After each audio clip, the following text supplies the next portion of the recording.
What's up, guys? Welcome back to episode 3 of Catching Up with the Winks. How y'all feeling today? I hope your week was great. As you can see,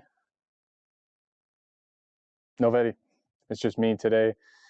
She is up north in Lake Place at her sister's in Michigan with the girls, so it's just going to be us today. And we are jumping into week 3 of this 3-week series. This will be the last week, and we've been reviewing up until this point, kind of just going over physical challenges.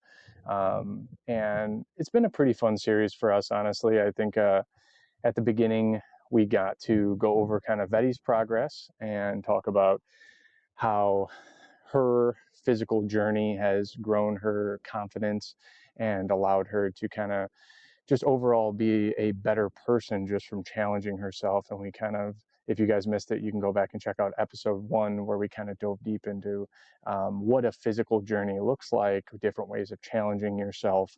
And then last week was pretty cool because we dove specifically into the mindset side. And this is where I start to get fired up, because the mindset, is something that can serve us not just in the gym or in the weight room or, wherever we're doing the physical challenge, but it can serve us in all areas of life. So last week we kind of broke that down. And this week I want to talk about what I think would be the most important reason why you would want to challenge yourself, and that's the spiritual side of things. And I want to really kind of dive deep into what a physical challenge, how that can strengthen our spirit, and then we're going to go into kind of what the Bible says about all that type of stuff as well, and kind of just go over the whole thing. I want to tell my story, and I know last time you guys saw me, I was in the middle of a fast, so we'll kind of talk about that and my reasoning for that and break all that down for you as well. But yeah, hope you guys are having a great start to your week. Hope the week past has been great. One thing that's really been funny lately for me that I've been realizing is that I have a few weeks left until I have two kindergartners, and that's crazy for me as a dad. Right now life has me. I work all during the week, and then, I work on the weekends, and then my free time is during the week is when I have my days off. So lately it's easy because I can just, on my day off, I can spend a little bit of time with the girls. Like, for instance, this week we went to a trampoline park, which was freaking awesome. I think I had more fun than they did. But it was just a blast. We were there for a couple hours and just doing this kind of one-on-one kind of father-daughter, we call it daddy-daughter day here at our house. And it was just a really fun, very intentionally focused time for them. So we went to the trampoline park. After that, we went to the pool and, threw them around in the pool, played diving games, all that kind of fun stuff. And then, they were pretty whooped after that. So after that, we came home and just chilled on the couch and watched a movie, made some popcorn. But it's hitting me now, the realization that, pretty soon that time's going to be gone. And, they're not babies anymore. And now they're kids, and they're going to have real schedules and real lives and real challenges.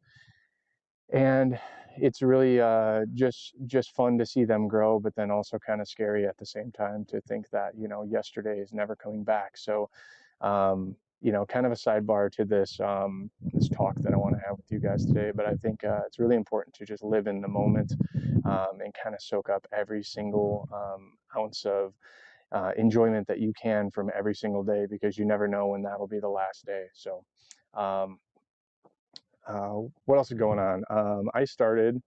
We kind of touched on this last week, but I started my job at the church this week. So I'm officially a church employee. What my duties are is last year I served in the youth ministry as just a leader, kind of helping the high school boys with teaching and, kind of just being a mentor for them and kind of going through, what God says about, the current ways of the world and things like that. So this year I'm taking a little bit bigger role in helping planning and communication and things like that. So I'm really excited about that, but also, trying to stay humble that, man, just a year and a half ago, I wasn't even a believer.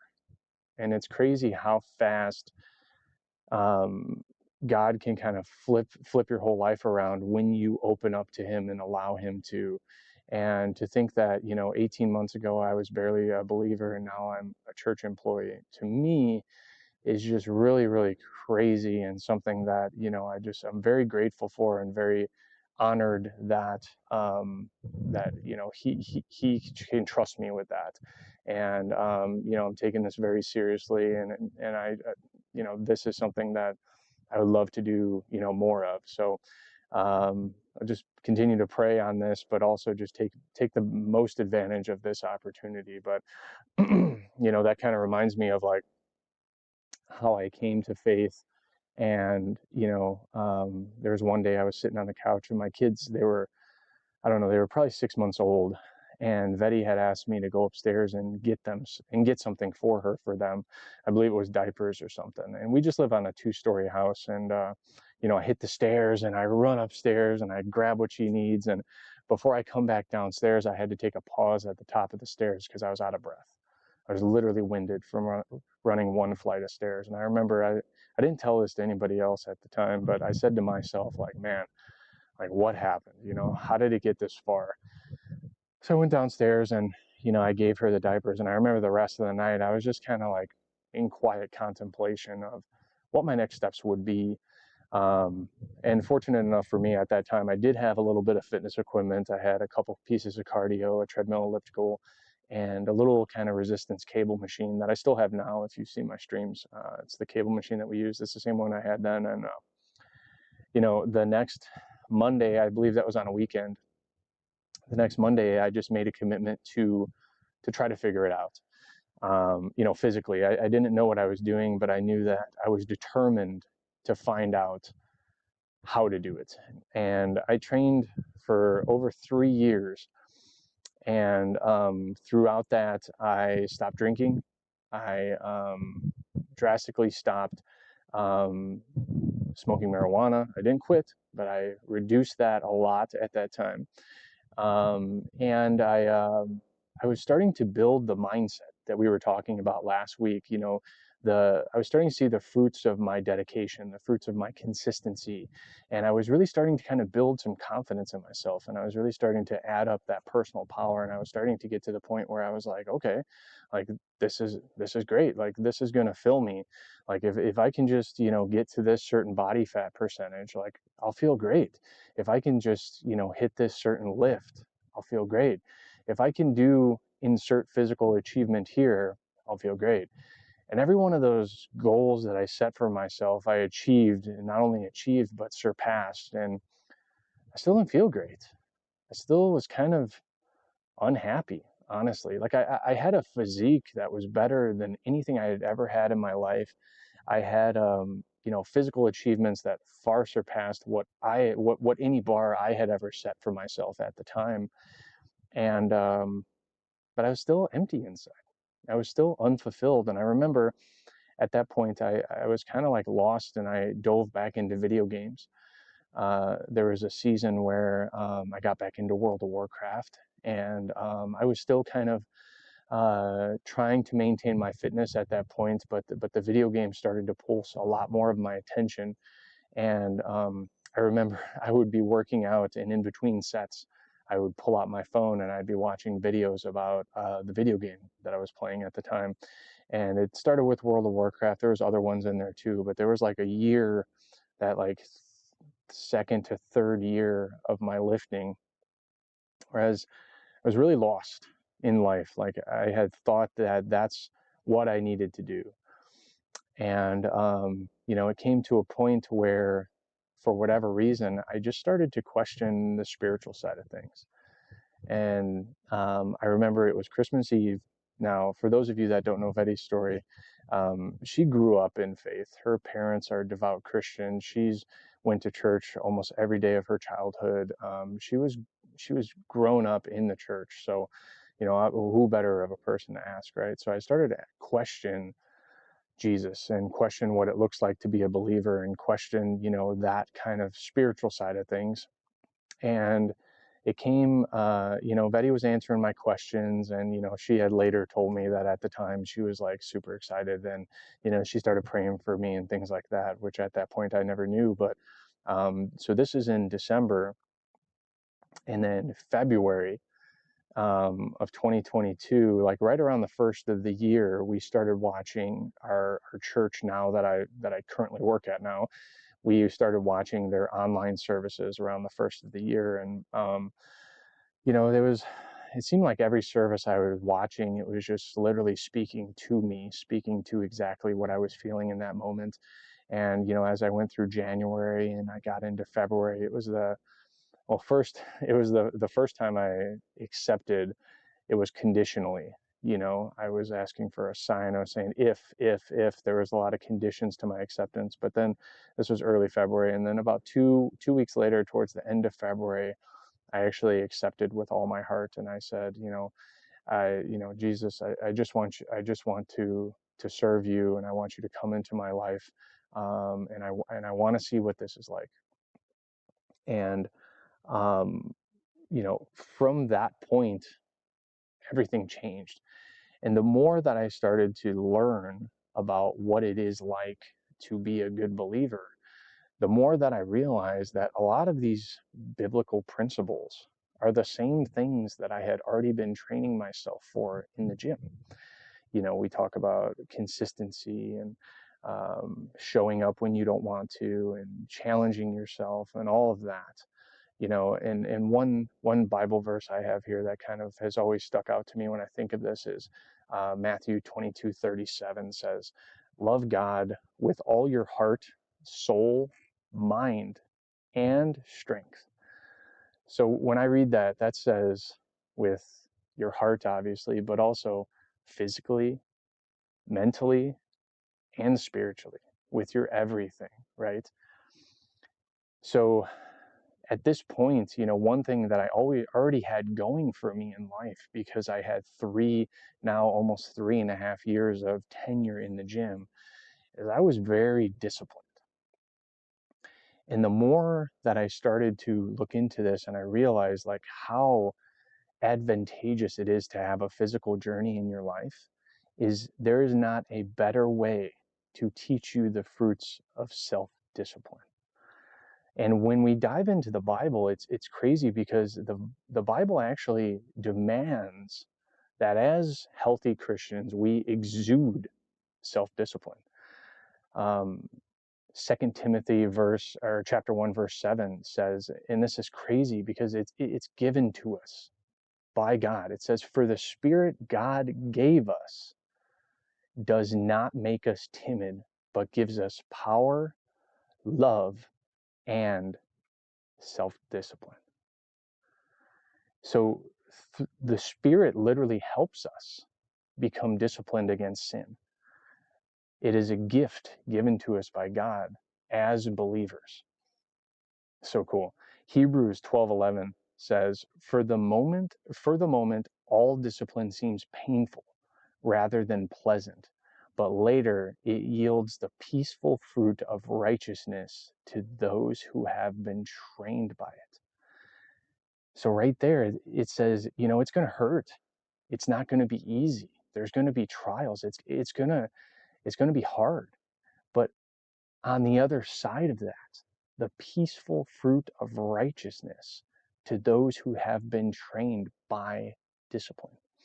So how much further ahead are you if you have this type of discipline in your life? We're going to talk about here in a minute what we need, why we need discipline as believers. But I got a couple other verses, and man, if you've never dove into the Bible, believe it or not, read Proverbs. Proverbs is without a doubt my favorite book. Proverbs 12:12. Proverbs is savage, by the way, just straight savage. Proverbs 12:1 says, "Whoever loves discipline loves knowledge, but he who hates reproof is stupid." Blatant. How black and white does it get? Whoever loves discipline loves knowledge. Whoever is disciplined is smart, but whoever hates it is stupid. 1 Corinthians 9:27, "But I discipline my body and keep it under control, lest after preaching to others, I myself should be disqualified." This is talking about a hypocritical, do as I say, not as I do type of mentality. that some of us have. But it says, but I discipline my body and keep it under control so that my words have weight because I put action behind them. It's everything we talk about, taking action in life. Everything about self-improvement is exactly what that verse says. So here I am, like I'm a new believer, and I start to research and I'm taking all this stuff in, and I'm like, wow, like for the first time in life, guys, this felt right. I felt like I was at home. That darkness that I had was now filled with just my want to pursue further knowledge of this, to just understand like what this missing piece of the circle was for me. You know, at this point I'm physically healthy, I'm mentally healthy, but just I'm missing this third chunk of the circle, so to speak.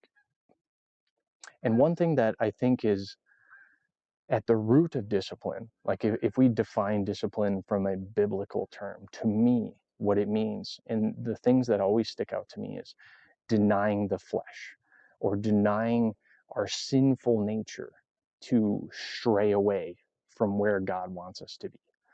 And it literally says this in the Bible about denying the flesh in Matthew 16:24. Then Jesus said to his disciples, whoever wants to be my disciple must deny themselves and take up their cross and follow me. Literally, put Jesus first. Deny yourself, deny your desires, deny your wants, and put God first in your life. We're going to get back into that a little bit here in a minute. It's very clear that being a good Christian is way harder than not being a Christian at all. You're not signing up for, you know, and I always had this misconception back in the day that, you know, what was I signing up for? I was signing up for, you know, a lax lifestyle, you know, just go to church on Sundays, like everybody likes you because you're at church. No, you're signed up for a lot of things, a whole lot of things. So let's talk about, you know, just a few things. I got about 6 or 7 here. What the Bible says. So the first thing, obviously, to love God. You shall love the Lord your God with all your heart and with all your soul and with all your mind and with all your strength. That's a very similar verse to before, but that's from Mark 12:30. You are to love others. You shall love your neighbor as yourself. Sometimes that's hard, right? Sometimes we really struggle with putting the needs of others just equal or even sometimes even ahead of ourselves. Like I can sit here right now and thinking in my life, like, am I really prioritizing loving everybody around me, strangers, as much as I prioritize those under my own roof or myself? Like, are any of us really doing that? Are any of us striving to do that? These are hard things to do, but these are things that we're called to consider. What about forgiveness? Forgive others. Matthew 6:14 says, if you forgive others for their transgressions, your heavenly Father will also forgive you. So again, are you expecting God to forgive you of something that you're like pushing on someone else for? Right? There's back to the hypocritical thing. To do good, do to others as you would have them do to you. Luke 6:31, you know, we're taught that from kids, is treat others the way you want to be treated. But so often as adults in life, like, are we really dishing it out equally? Are we holding others to a higher standard than we hold ourselves? I'm sure I'm guilty of that. I'm sure, you know, a lot of you can say the same as well. Like, are we being honest and fair with how we want, how we treat everybody around us? What about serving? You know, helping those in need. You know, this one's pretty heavy. This is from Luke 12:33 through 34 says, sell your possessions and give to the poor. Provide yourself with purses that will not wear out, a treasure in heaven that will not be exhausted, where no thief comes near and no moth destroys. You know, really, really called to just give abundantly to others. Help anyone in need, no matter what. Um, I mean, these are hard shoes to fill, guys. But this is something that, like, when I start to see the culture of the world and what the world is preaching, the world is how many people say, I just want to stack up wealth and go get off the grid, or some people want to live today for a retirement later. Like, if you read, we're not called to do that. We're not called to live today for at 50 or 60 we go and kick our feet up and relax. We're called to live today for eternity. We're called to live today for the next life that begins when this one ends. What about being a peacemaker? Matthew, again, 5:9 says, "Blessed are the peacemakers, for they will be called children of God." Are you spreading peace? Are you spreading love? Are you spreading sometimes, you know, divisiveness or hatred, or you don't love unconditionally? We a lot of times I think we spread peace, but it's with strings attached. I know I'm definitely guilty of that. What about the example? To follow the example Jesus set from John 13:15 says, "I have set you an example that you should do as I have done to you." And just like I said about filling shoes, man, like if you read through the Gospels of Jesus, there's not a harder pair of shoes to fill than his. And it's but what going back to the physical, what does the physical teach us? What did I talk about last week about the mental, the benefits of progressive overload? Understanding that if you're going to bench 225 pounds, you're not going to start with 225 pounds. You're going to start with much less, and you're going to work your way up there, and eventually you'll get there.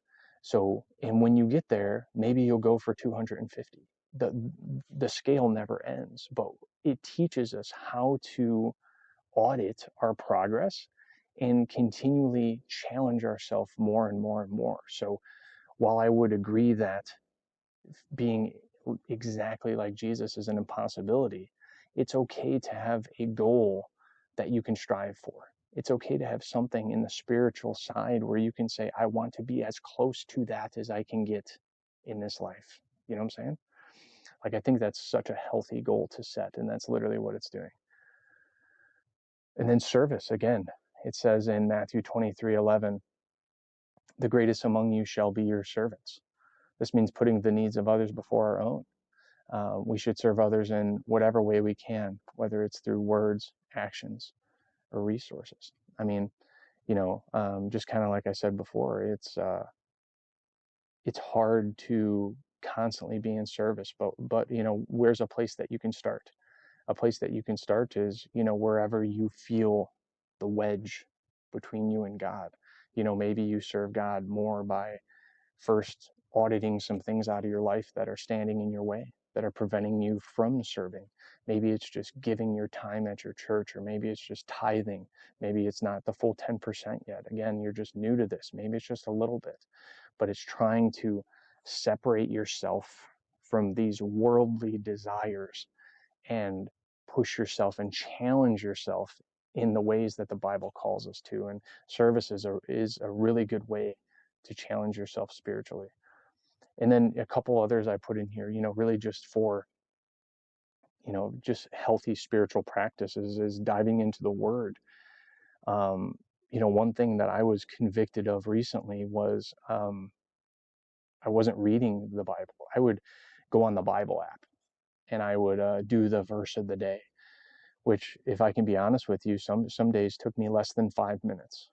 So I was going around saying that God was a priority in my life, but I was giving him 5 minutes or less, because I wouldn't even do it every day, or less of each day. But yet I'm saying he's more important. I'm saying this to myself, I'm in denial of the importance that I give him. I'm stating that to myself, but in reality, if I was honest in auditing my behavior, was he really at the top? No. Is he at the top now?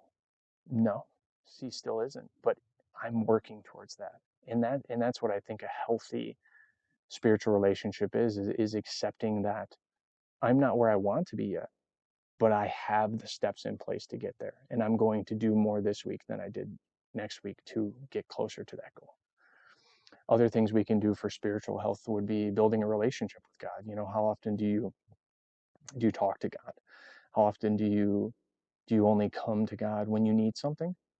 Do you come to God when life is bad? Do you come to God when things aren't going good? Or do you come to God in gratitude and thanksgiving and say, thank you for another day. Thank you for the ability. Thank you for this fly that's buzzing around my microphone right now. Thank you for everything. Thank you for this gorgeous day that I get to sit out here and spend with you guys in my backyard under the sun, just having a beautiful night.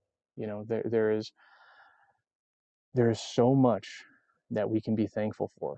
And each of us, are watching this video right now on the internet, connected to the World Wide Web, and with probably on a smartphone that's literally has more technology in it than the President of the United States had in 1980. It is just a genuine blessing every day that you wake up and get to open your eyes in a warm bed with a roof over your head and a full belly. But yet, a lot of times we find ways to not be grateful. We find ways to actually, some of us, be downright hateful.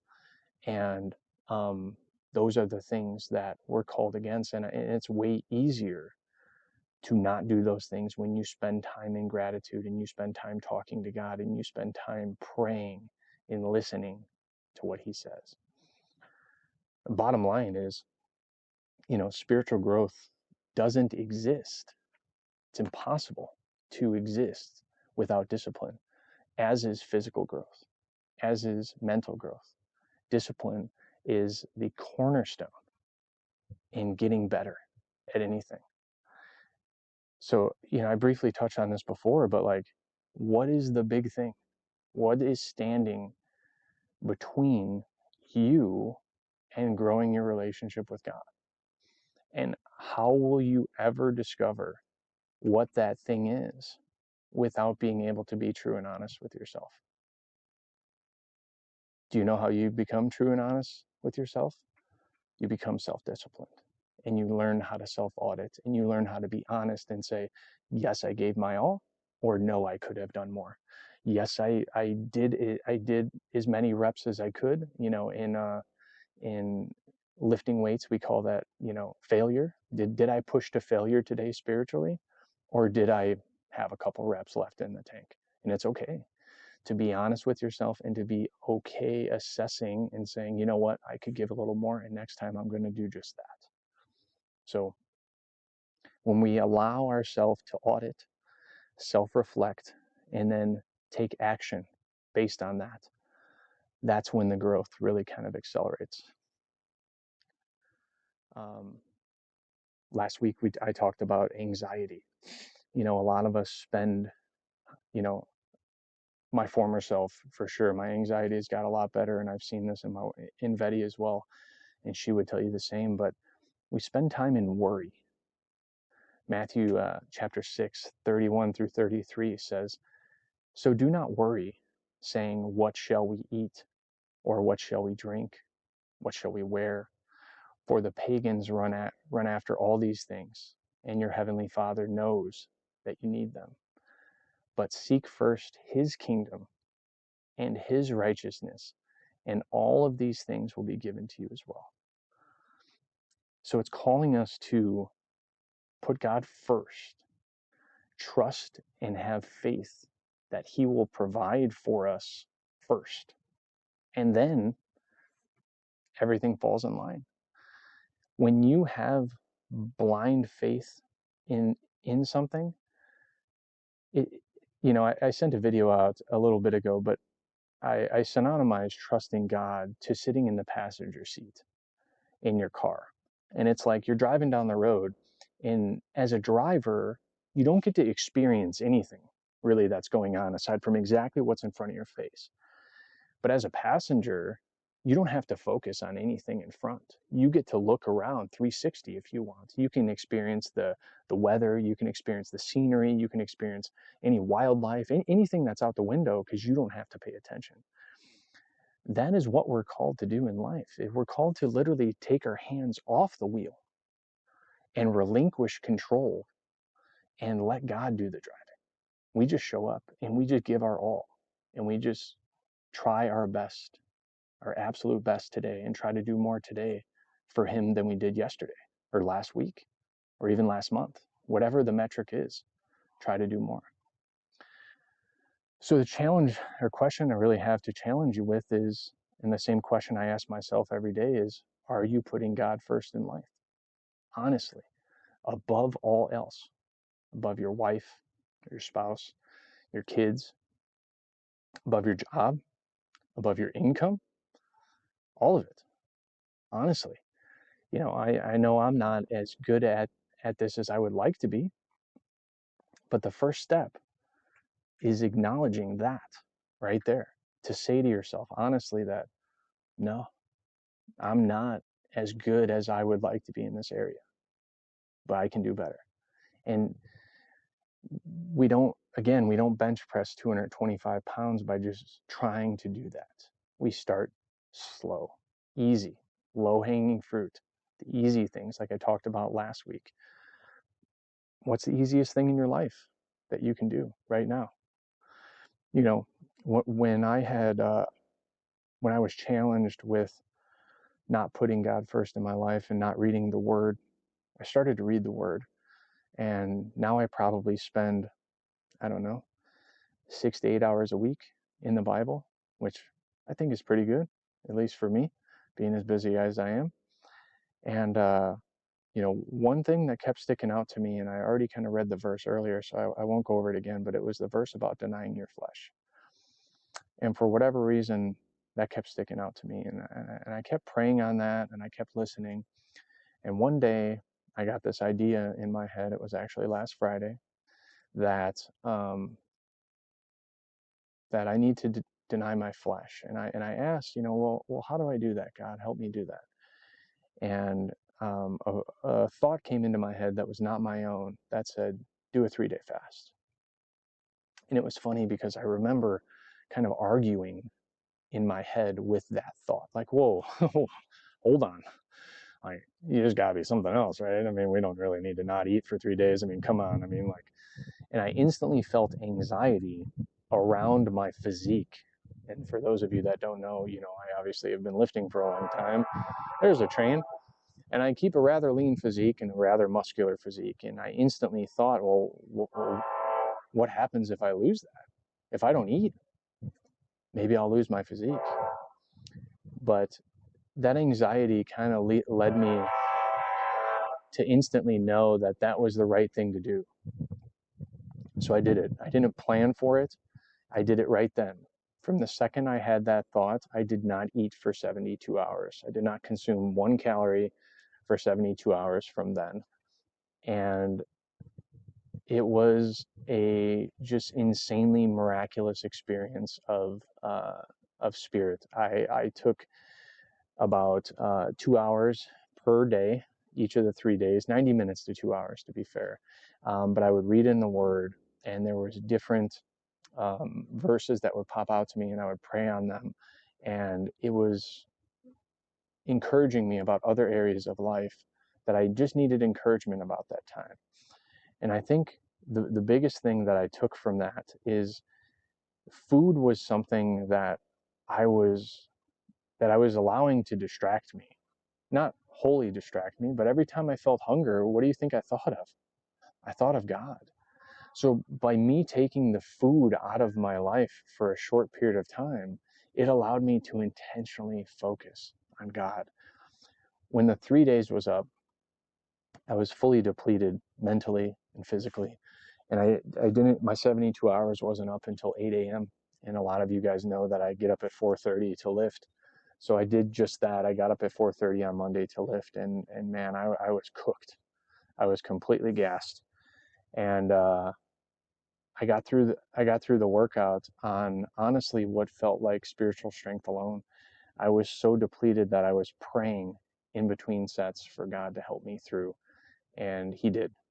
And I remember when it was all done and I got to eat that first meal, and even still now, almost a full week later, like this whole week, I've just been so grateful for just the small things, grateful for a meal that I get to eat, grateful for a full tummy, grateful for the energy and strength that food provides me. And a lot of times we lose sight of this gratitude because we're so wrapped up in the day-to-day, guys. We're so unfocused and literally just distracted by everything in the world, and we take so much of these conveniences for granted. So I would highly recommend that you sit and pray and really think about what's standing between you and God right now. What's standing between you and spiritual growth, and put that on the table and ask Him how to help you with fixing that. And He will help you. And if you listen to Him, you'll get more than you ask for. It's just about putting our wants and desires aside. Like watching TV is cool, but did you talk to God today? How many hours do you spend scrolling social media? But have you looked at the Word of God today? Have you read the Bible? What about yesterday? This week? This month? At all? There's so many things in life that we put before God, but yet if you ask any Christian if God's the most important, I bet every one of them would say, yeah. But if we're honest with ourselves, I think as Christians, we all can do better, and we all can be a little more disciplined. To honor God in all that you do, like the first verse I read, heart, spirit, mind, and body. That's hard. It might even be virtually impossible to do 100%. But it's way easier if you have discipline, if you have self-discipline in your life. And on the last episode, I mentioned this, and I actually made a video on it this week as well. But I wholeheartedly believe that what you allow in one area of your life, you will allow in any area of your life. If you allow yourself to be undisciplined with your diet, with your addictions, with your exercise, or your mind, or what you watch, how much easier will it be then for you to justify becoming undisciplined with your faith? A lot easier. The enemy is tricky, and he can get in there and say, well, you cheated on your diet. You don't need to go to church today, right? You already slept in. You don't have to go to the gym today. And since you did that, why don't you make up the rest on Sunday instead of going to church, or instead of reading the Bible, or whatever? It's so easy to justify it, but we have to force this discipline in our life. When I look back at all of my personal growth across all areas of my life, the areas that I remained disciplined in are always the areas that the needle moves the most. A lot of times it might seem as, God is silent, or we don't hear Him, or He's not near. But I think it's important, guys, to ask ourselves, are you doing all that you can do to be disciplined in your faith? Are you really putting God first? That's all I got, guys. I love you all so much. We'll see you next week. Peace.